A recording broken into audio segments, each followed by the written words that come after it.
30 जनवरी 1948 की वो शाम, जब राष्ट्रपिता महात्मा गांधी हमेशा की तरह नई दिल्ली के बिड़ला भवन में प्रार्थना के लिए जा रहे थे, तभी एक व्यक्ति नाथूराम गोडसे उनके पास आया।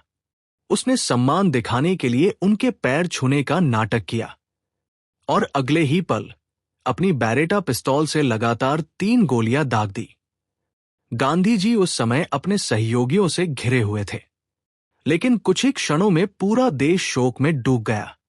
इस हत्या के पीछे एक बड़ी साजिश थी। इस मामले में कुल 8 लोगों को आरोपी बनाया गया। जांच और सुनवाई के दौरान दिगंबर बड़गे सरकारी गवाह बन गए, इसलिए उन्हें रिहा कर दिया गया। शंकर किस्तैया को हाई कोर्ट से राहत मिल गई। विनायक दामोदर सावरकर के खिलाफ कोई ठोस सबूत नहीं मिला, इसलिए उन्हें भी बरी कर दिया गया।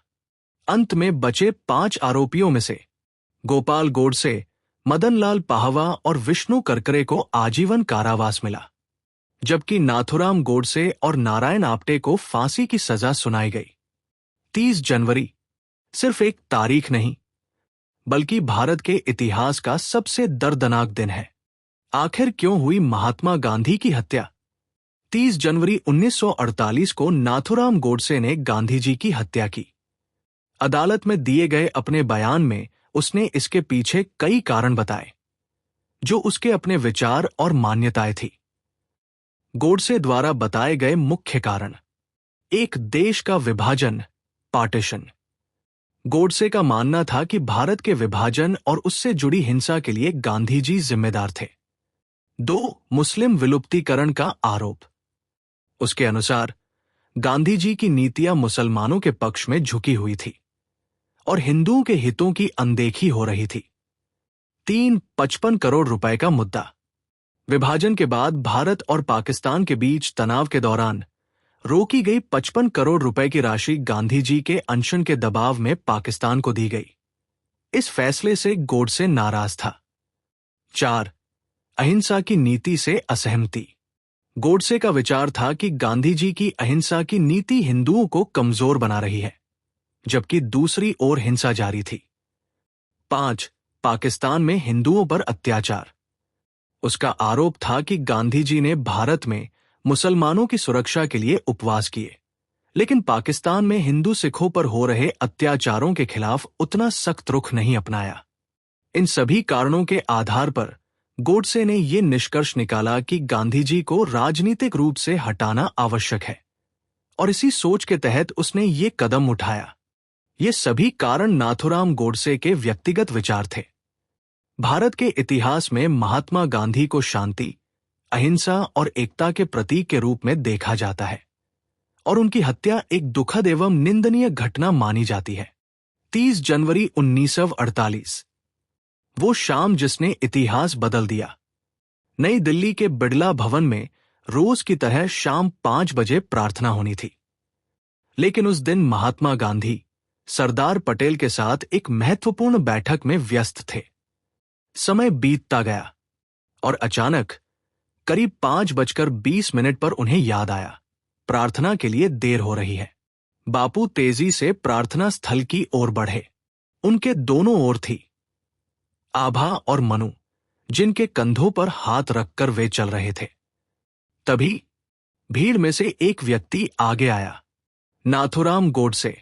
उसने हाथ जोड़कर कहा, नमस्ते बापू। मनु ने तुरंत कहा, भैया रास्ते से हट जाइए, बापू को देर हो रही है। लेकिन अगले ही पल सब कुछ बदल गया। गोडसे ने मनु को धक्का दिया और अपनी छुपी हुई छोटी बैरेटा पिस्टल निकालकर लगातार 3 गोलियां बापू के सीने में दाग दी। 2 गोलियां आर पार निकल गई और एक गोली उनके शरीर में ही रह गई। 78 साल की उम्र में उसी क्षण बापू ने अंतिम सांस ली। पूरा बिड़ला भवन स्तब्ध था। देश जैसे थम गया था। गांधी जी के शरीर को ढक दिया गया, लेकिन जब उनके सबसे छोटे बेटे देवदास गांधी वहां पहुंचे तो उन्होंने वो कपड़ा हटा दिया ताकि पूरी दुनिया देख सके शांति और अहिंसा के पुजारी के साथ हुई इस निर्मम हिंसा को। बाद में अदालत में नाथूराम गोडसे ने बताया कि जिस पिस्तौल से यह हत्या की गई वह उसने दिल्ली में एक शरणार्थी से खरीदी थी। यह सिर्फ एक हत्या नहीं थी, यह पूरे देश की आत्मा पर लगा गहरा घाव था। क्या आपको पता है, महात्मा गांधी पर हमला सिर्फ 30 जनवरी को ही नहीं हुआ था, बल्कि उससे 10 दिन पहले भी उन्हें मारने की कोशिश की गई थी। प्रार्थना सभा के दौरान एक पंजाबी शरणार्थी मदन लाल पाहवा ने गांधी जी को निशाना बनाकर बम फेंका, लेकिन किस्मत ने उस दिन बापू को बचा लिया। बम सामने की दीवार पर फटा, दीवार टूट गई, लेकिन गांधी जी सुरक्षित रहे। उस समय गांधी जी दिल्ली में अपना पहला आमरण अनशन कर रहे थे। उनकी 2 बड़ी मांगें थी। देश में फैल रही सांप्रदायिक हिंसा को तुरंत रोका जाए और पाकिस्तान को उसके हिस्से के 55 करोड़ रुपए दिए जाए। गांधी जी का मानना था कि अगर पाकिस्तान में अस्थिरता बढ़ी तो उसका असर भारत पर पड़ेगा और सीमा पर हिंसा और भड़क सकती है। सरकार ने आखिरकार उनकी बात मान ली, लेकिन कुछ हिंदू संगठनों को लगा कि गांधी जी यह सब मुसलमानों को खुश करने के लिए कर रहे हैं। यही नाराजगी धीरे धीरे साजिश में बदलने लगी। नाथूराम गोडसे इससे पहले भी 3 बार गांधी जी की हत्या की कोशिश कर चुका था, मई 1934 और सितंबर 1944 में, लेकिन हर बार वह असफल रहा। इस बार उसने ठान लिया था कि वह अपने इरादे को पूरा करेगा। अपने साथी नारायण आप्टे के साथ मिलकर और दत्तात्रेय परचुरे व गंगाधर दंडवते की मदद से उन्होंने बेरेट्टा पिस्टल खरीदी। 29 जनवरी 1948 दोनों दिल्ली पहुंचे और रेलवे स्टेशन के रिटायरिंग रूम नंबर 6 में ठहरे। अगले दिन इतिहास बदलने वाला था। देश आजाद हुए सिर्फ 5 महीने ही हुए थे, लेकिन उसी बीच मीडिया में जवाहरलाल नेहरू और सरदार वल्लभ भाई पटेल के बीच मतभेदों की खबरें फैलने लगी। ये खबरें महात्मा गांधी को भीतर तक दुखी कर रही थी। वो हर हाल में इन मतभेदों को खत्म करना चाहते थे। यहां तक कि उन्होंने सोचा, अगर जरूरत पड़ी तो वे खुद सरदार पटेल से इस्तीफा देने को कहेंगे, ताकि सरकार का कामकाज पूरी तरह नेहरू संभाल सके। लेकिन हालात उस दिशा में नहीं बढ़ पाए।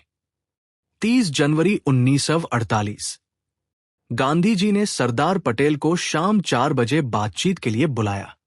उन्होंने तय किया कि प्रार्थना सभा के बाद इस मुद्दे पर विस्तार से चर्चा होगी।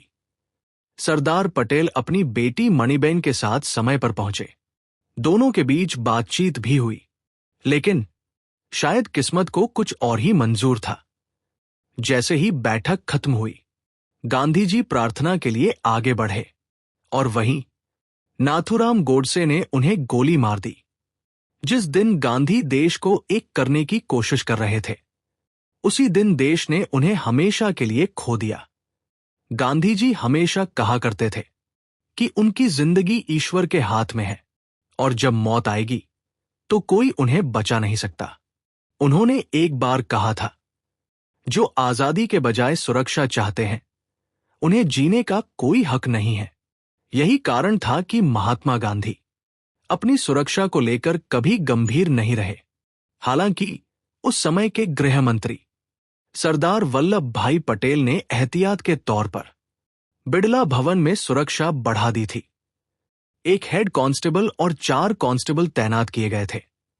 प्रार्थना सभा के दौरान सादे कपड़ों में पुलिस भी मौजूद रहती थी, जो हर संदिग्ध व्यक्ति पर नजर रखती थी।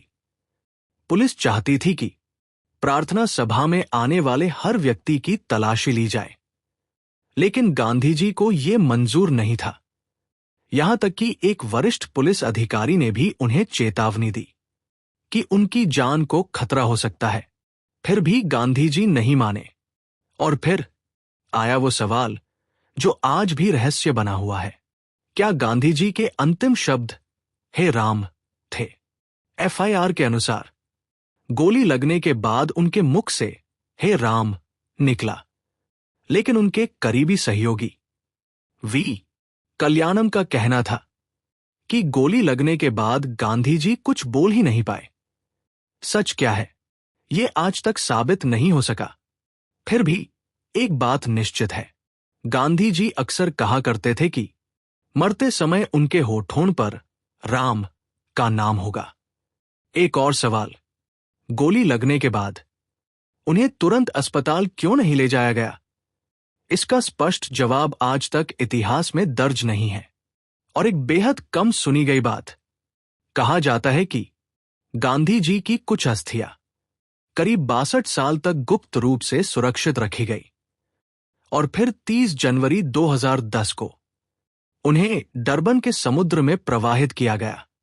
ये कहानी सिर्फ एक हत्या की नहीं है, बल्कि उन सवालों की है जिनके जवाब आज भी इतिहास के पन्नों में कहीं छुपे हैं। क्या आप जानते हैं, दुनिया के महान वैज्ञानिक अल्बर्ट आइंस्टीन भी महात्मा गांधी से गहराई से प्रभावित थे।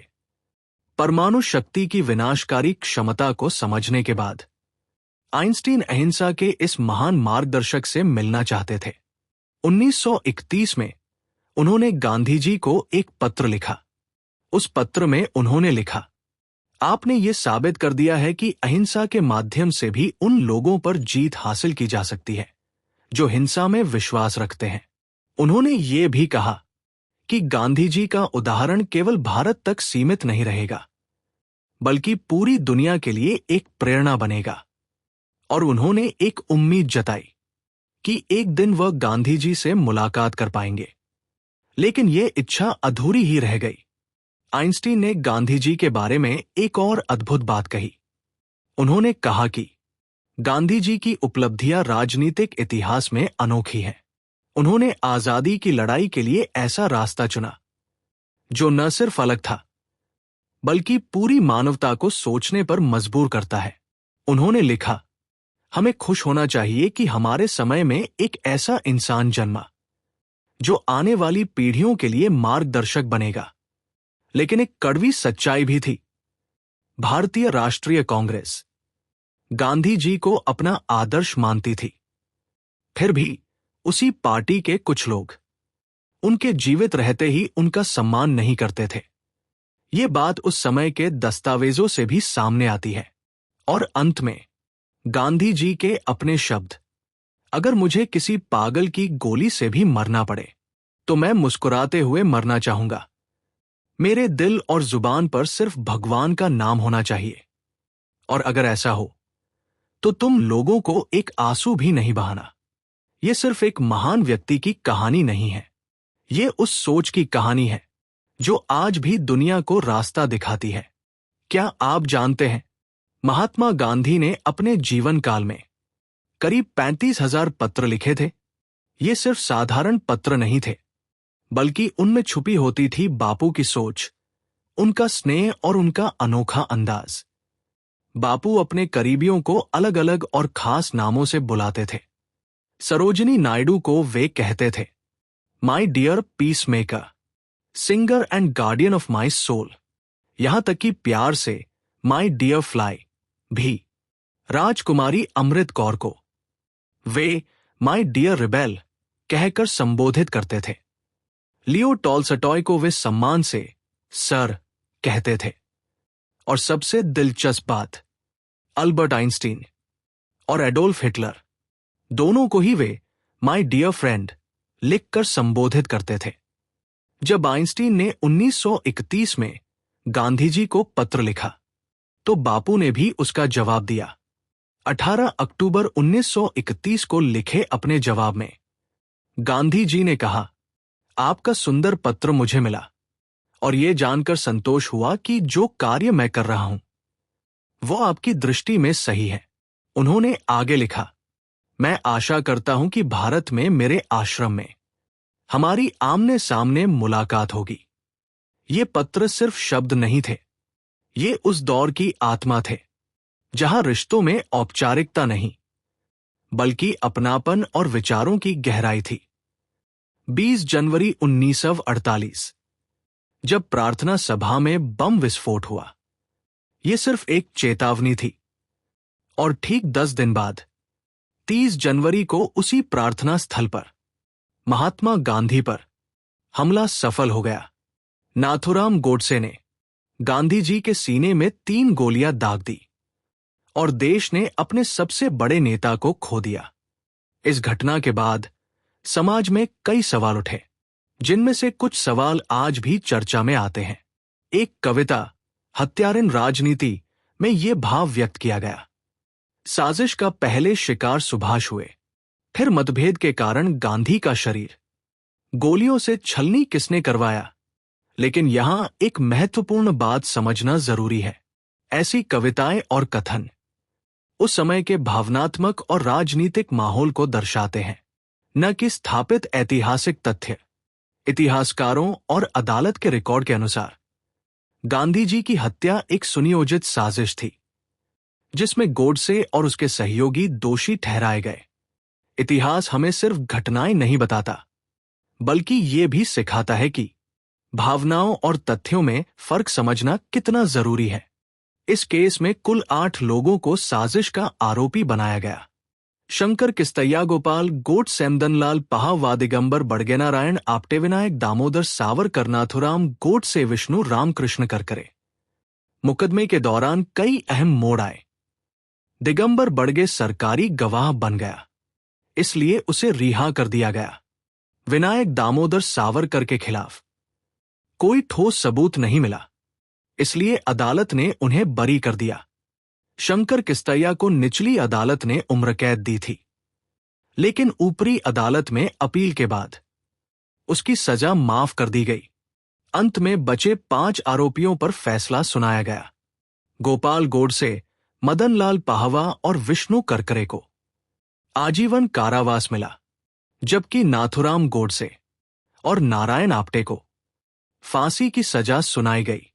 ये फैसला सिर्फ एक केस का अंत नहीं था, बल्कि एक ऐसे अध्याय का समापन था जिसने पूरे देश को हिला कर रख दिया था। नाथुराम विनायक गोडसे, जन्म 19 मई 1910, मौत 15 नवंबर 1949। यही वो व्यक्ति था जिसने महात्मा गांधी की हत्या की। 30 जनवरी 1948 नई दिल्ली में गोडसे ने गांधी जी के सीने में करीब से 3 गोलियां दाग दी। गोडसे, जो पुणे का रहने वाला एक हिंदू राष्ट्रवादी था, मानता था कि गांधी जी ने भारत के विभाजन के दौरान मुसलमानों की राजनीतिक मांगों का समर्थन किया। इसी सोच के चलते उसने नारायण आप्टे और अन्य साथियों के साथ मिलकर इस हत्या की साजिश रची। इस घटना के बाद एक लंबा मुकदमा चला, जो लगभग 1 साल तक चला। आखिरकार 8 नवंबर 1949 को अदालत ने नाथुराम गोडसे को मौत की सजा सुनाई। एक दिलचस्प और कम जानी जाने वाली बात, गांधी जी के 2 बेटों मणिलाल गांधी और रामदास गांधी ने गोडसे की सजा को बदलने की अपील की थी, लेकिन उस समय के प्रधानमंत्री जवाहरलाल नेहरू, उप प्रधानमंत्री सरदार वल्लभ भाई पटेल और गवर्नर जनरल सी राजगोपालाचारी ने इस अपील को अस्वीकार कर दिया। अंततः 15 नवंबर 1949 को अंबाला सेंट्रल जेल में नाथुराम गोडसे को फांसी दे दी गई। ये कहानी सिर्फ एक व्यक्ति की नहीं, बल्कि उस दौर की है जहां विचारों के टकराव ने इतिहास को हमेशा के लिए बदल दिया। नाथुराम विनायकराव गोडसे का प्रारंभिक जीवन। नाथुराम गोडसे का जन्म एक मराठी चित्पावन ब्राह्मण परिवार में हुआ था। उनके पिता विनायक वामनराव गोडसे डाक विभाग में कार्यरत थे और उनकी माता का नाम लक्ष्मी गोदावरी था। जन्म के समय उनका नाम रामचंद्र रखा गया था, लेकिन उनके जीवन से जुड़ी एक अनोखी और कम जानी जाने वाली कहानी है। उनके जन्म से पहले परिवार के 3 बेटों की बचपन में ही मृत्यु हो चुकी थी। इस कारण परिवार में ये डर बैठ गया था कि किसी अभिशाप के कारण लड़के जीवित नहीं रह पाते। इसी डर के चलते छोटे रामचंद्र को कुछ वर्षों तक लड़की की तरह पाला गया। उनकी नाक छिदवाई गई और उन्हें नथ, नाक की अंगूठी पहनाई गई। यहीं से उन्हें नाम मिला नाथुराम, जिसका अर्थ होता है नाक में नथ पहनने वाला राम। बाद में जब उनके छोटे भाई का जन्म हुआ तो उन्हें फिर से एक लड़के की तरह पाला जाने लगा। शिक्षा। गोडसे ने अपनी प्रारंभिक पढ़ाई बारामती के एक स्थानीय स्कूल में की। इसके बाद उन्हें आगे की पढ़ाई के लिए पुणे भेजा गया, जहां वे अपनी चाची के साथ रहकर एक अंग्रेजी माध्यम स्कूल में पढ़ने लगे। ये कहानी हमें दिखाती है कि एक व्यक्ति का बचपन कितना असामान्य और जटिल हो सकता है, जो आगे चलकर उसके विचारों और जीवन को प्रभावित करता है। नाथूराम गोडसे का वैचारिक सफर। नाथूराम गोडसे ने हाई स्कूल की पढ़ाई पूरी नहीं की और जल्दी ही वे विभिन्न हिंदू राष्ट्रवादी संगठनों से जुड़ गए। वे राष्ट्रीय स्वयंसेवक संघ और हिंदू महासभा दोनों के साथ सक्रिय रूप से जुड़े रहे। उन्होंने अपने विचारों को फैलाने के लिए अखबारों में लेख भी लिखे। इस दौरान उनका संपर्क एम.एस. गोलवलकर से भी रहा। हालांकि बाद में कुछ वैचारिक मतभेदों के कारण दोनों के बीच दूरी आ गई। 1942 में गोडसे ने अपना एक अलग संगठन हिंदू राष्ट्र दल भी बनाया। आरएसएस से जुड़ाव पर विवाद। 1946 में गोडसे ने दावा किया कि उन्होंने राष्ट्रीय स्वयंसेवक संघ छोड़ दिया था, लेकिन कई ऐतिहासिक स्रोतों और दस्तावेजों के अनुसार यह दावा स्पष्ट रूप से सिद्ध नहीं होता। कुछ रिकॉर्ड और उनके परिवार के बयान बताते हैं कि वे अंत तक संघ और हिंदू महासभा दोनों से जुड़े रहे। हत्या का क्षण। 30 जनवरी 1948 को नई दिल्ली के बिड़ला हाउस में महात्मा गांधी प्रार्थना सभा के लिए जा रहे थे। भीड़ के बीच से निकलकर गोडसे उनके सामने पहुंचा और बेहद करीब से 3 गोलियां उनके सीने में दाग दी। गांधी जी वहीं गिर पड़े और पूरा माहौल स्तब्ध हो गया। इस घटना के तुरंत बाद एक अमेरिकी अधिकारी हर्बर्ट रीनर जूनियर सबसे पहले आगे बढ़े और गोडसे को पकड़ लिया। फिर सेना और पुलिस ने उसे अपने कब्जे में ले लिया। बताया जाता है कि गोडसे खुद भी इस बात से हैरान था कि उसने अपनी योजना को इतनी आसानी से अंजाम दे दिया। गांधी जी को तुरंत उनके कमरे में ले जाया गया, लेकिन कुछ ही क्षणों बाद उन्होंने अंतिम सांस ली। ये घटना सिर्फ एक हत्या नहीं थी, बल्कि एक ऐसे दौर का अंत थी जिसने पूरी दुनिया को झकझोर कर रख दिया। गांधी जी की हत्या के बाद पूरा देश शोक में डूब गया। लाखों भारतीयों ने महात्मा गांधी को श्रद्धांजलि दी। इस घटना के बाद हिंदू महासभा की कड़ी आलोचना हुई और राष्ट्रीय स्वयंसेवक संघ पर सरकार ने अस्थायी रूप से प्रतिबंध लगा दिया। आरएस और गोडसे का विवाद। राष्ट्रीय स्वयंसेवक संघ ने हमेशा ये कहा कि नाथूराम गोडसे का उनसे कोई संबंध नहीं था और वह 1930 के दशक में ही संगठन छोड़ चुका था। लेकिन दूसरी ओर गोडसे के भाई गोपाल गोडसे और परिवार के कुछ सदस्यों ने दावा किया कि वह अंत तक संघ से जुड़ा रहा। इस मुद्दे पर इतिहास में अलग अलग दावे मिलते हैं और ये विषय आज भी बहस का हिस्सा बना हुआ है। समय के साथ बदलती बहसें। बाद के वर्षों में कुछ संगठनों द्वारा गोडसे को लेकर विवादित बयान और प्रयास सामने आए। कहीं उसे देशभक्त कहने की कोशिश हुई कि उसके नाम पर मंदिर बनाने की बात हुई और 30 जनवरी को शौर्य दिवस के रूप में मनाने के प्रस्ताव भी सामने आए। इन सभी बातों ने समाज और राजनीति में काफी तीखी प्रतिक्रियाएं और बहसें पैदा की। उदाहरण के तौर पर 2019 में एक राजनीतिक बयान में गोडसे को देशभक्त कहा गया, जिसके बाद भारी आलोचना हुई और बाद में माफी भी मांगी गई। ये साफ है कि गांधी जी की हत्या सिर्फ एक ऐतिहासिक घटना नहीं, बल्कि आज भी भारत की राजनीति और समाज में एक संवेदनशील और बहस का विषय बनी हुई है। इतिहास हमें यही सिखाता है कि घटनाओं को समझते समय हमें तथ्यों और विचारों के बीच संतुलन बनाए रखना चाहिए।